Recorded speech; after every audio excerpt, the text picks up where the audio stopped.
En Uganda, solo el año pasado hubieron 135,000 nuevas infecciones.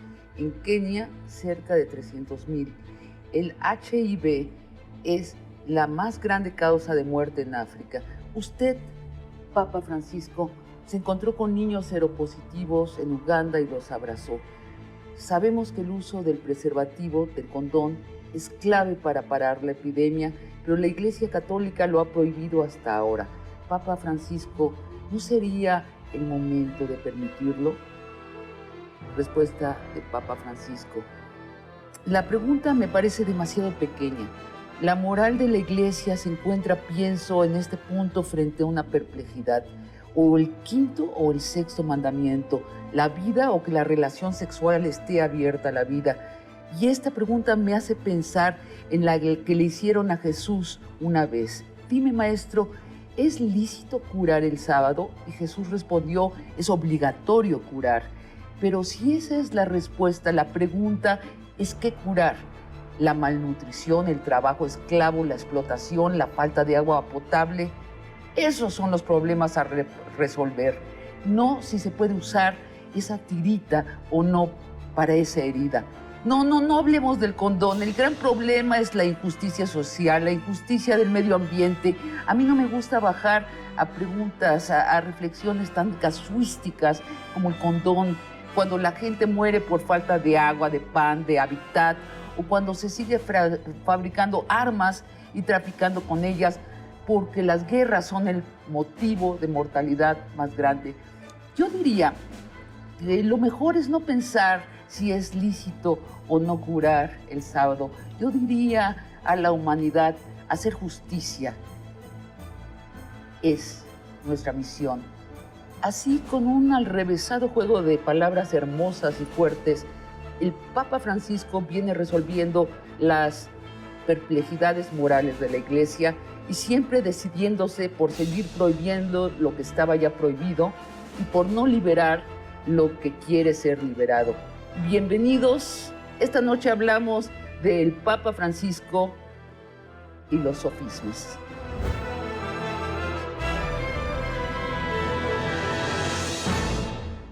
Alberto Atié, bienvenido.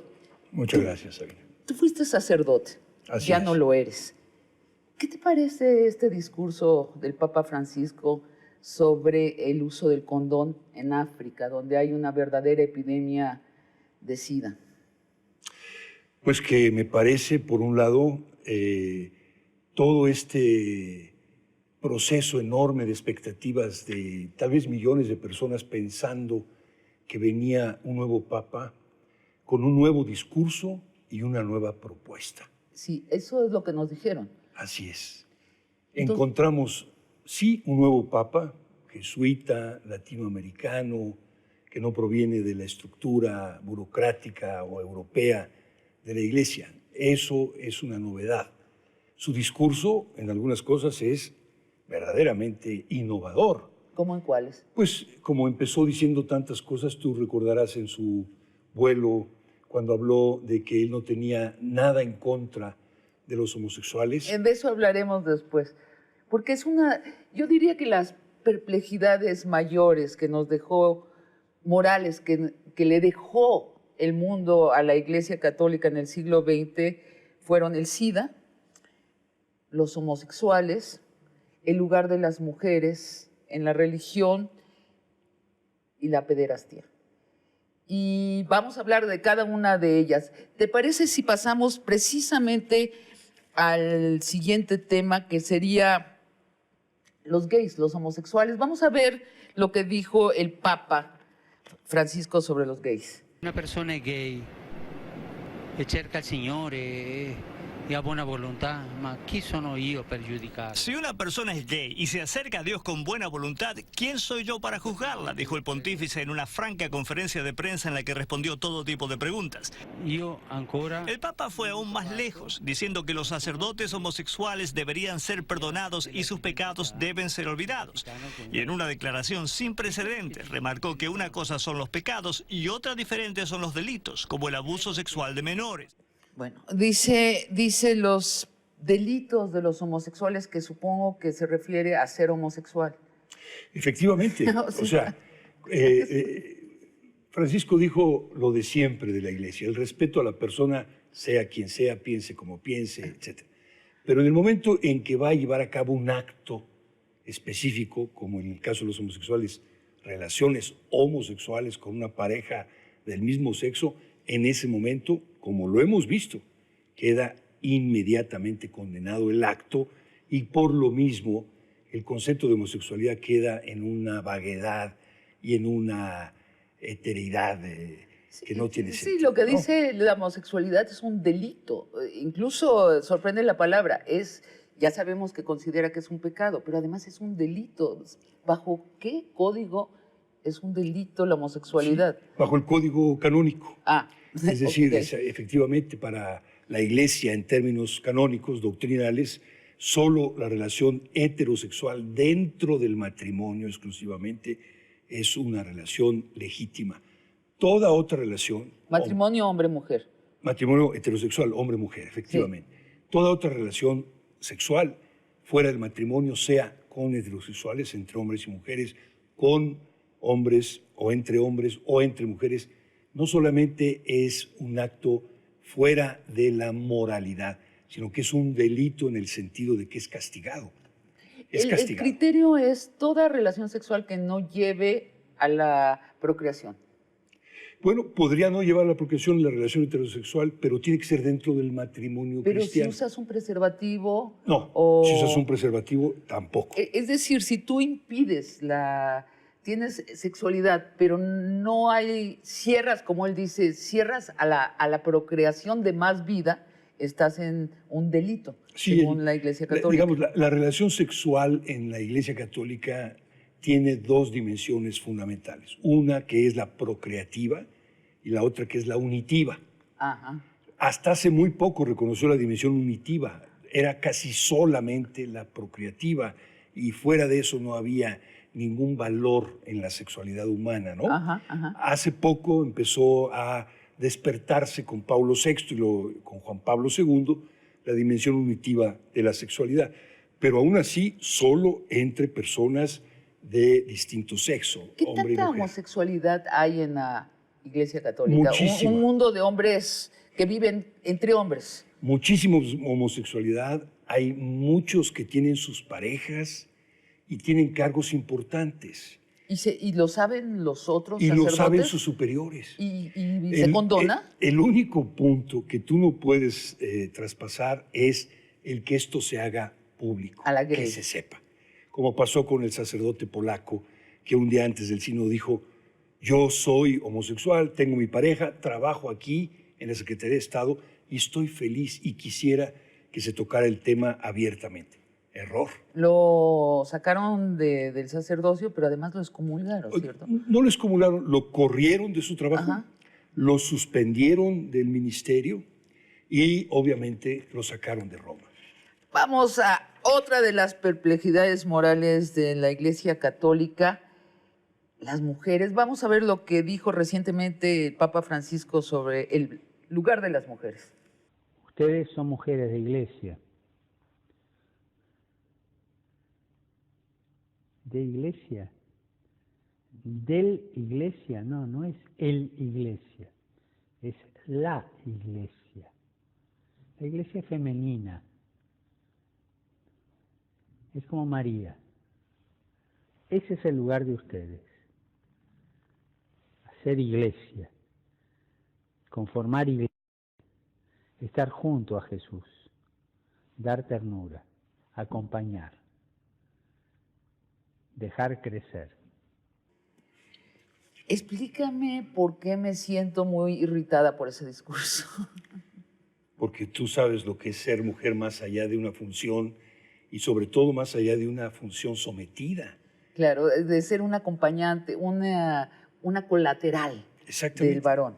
Alguien que lleva a cabo un papel de sometimiento, de obediencia, de seguimiento, de estar al lado de, y sobre todo en términos patriarcales, de estar al lado del hombre, de servir al hombre, de obedecer al hombre, de escuchar al hombre. Entonces, en ese sentido, obviamente, es un mensaje el mismo de siempre. Es el mismo de siempre, y no hay ninguna oportunidad que con este Papa las mujeres por fin sean sacerdotes. No, por supuesto que no. Y además, aunque su discurso haya sido vamos a abrir más espacios, eso dijo. Son espacios funcionales, no es superar el papel sometido de la mujer en la estructura. Sí. Bueno, y vamos a una perplejidad moral donde eres uno de los expertos más importantes del mundo católico, que es el tema de la pederastía o pederastia. Recientemente el Papa precisamente perdonó a los legionarios de Cristo y a sus miembros vivos y muertos, por lo tanto está perdonando a Maciel Maciel. ¿Qué emoción te provoca este perdón del Papa directamente a pederastas? Me encontré que no solamente había víctimas del padre Maciel, hay, como dice el Comité de los Derechos del Niño, decenas de miles de víctimas en el mundo. Vengo regresando de un viaje de Polonia. Decenas de miles de víctimas en el mundo actualmente. Y el fenómeno es otra vez el mismo. Es decir, todo está permitido hacia adentro de la institución siempre y cuando esto no se haga público. Ahora, esto implica que hay una simulación de este Papa, porque este Papa precisamente prometió que no iba a haber condonación a los sacerdotes pederastas. Lo expresó directamente. Pues mira, si me lo permites, te leo un texto. Por favor. Donde él, en una entrevista ya de hace tiempo, de este año, en marzo, expresó lo siguiente, que es muy fuerte en términos verbales. Los pederastas son antropófagos. Es como si se comieran a los chicos, los destruyen. Aunque haya un solo cura pederasta, es suficiente para avergonzarnos y para hacer lo que hay que hacer. Un solo cura que abuse de un menor es suficiente para mover toda la estructura de la iglesia y enfrentar el problema. Y ha movido la estructura de la iglesia y enfrentado el problema. ¿Ha cambiado algo para disminuir o aniquilar la pederastía? En los términos en los que se lo ha planteado el comité, es decir, desde la perspectiva de los derechos de niñas y niños, absolutamente nada. Nada. Todo lo sigue manejando adentro.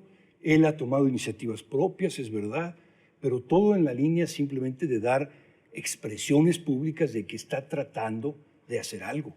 No ha hecho nada de fondo en ninguno de los casos más serios de la iglesia en todo el mundo. En ninguno.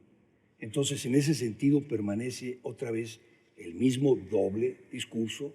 Uno es la novedad de esa actitud aparentemente positiva, otra es la decisión y la acción totalmente contraria y en la misma línea de siempre. Y para que veas cómo este tipo de delitos que son realmente muy graves, porque van contra niñas y niños y lastiman su vida para siempre, estos delitos pueden ser, primero que nada, protegidos, cubiertos durante el tiempo que sea posible hasta que se sabe. Una última pregunta, Alberto. Sí. ¿Esperabas más de este Papa simpático, que habla español, carismático, que se deja tocar por los niños, que habla de los pobres? ¿Esperabas más? Yo te diría que siempre tengo esperanza de que pueda cambiar esto en la institución, pero es una esperanza que ha ido adquiriendo experiencia.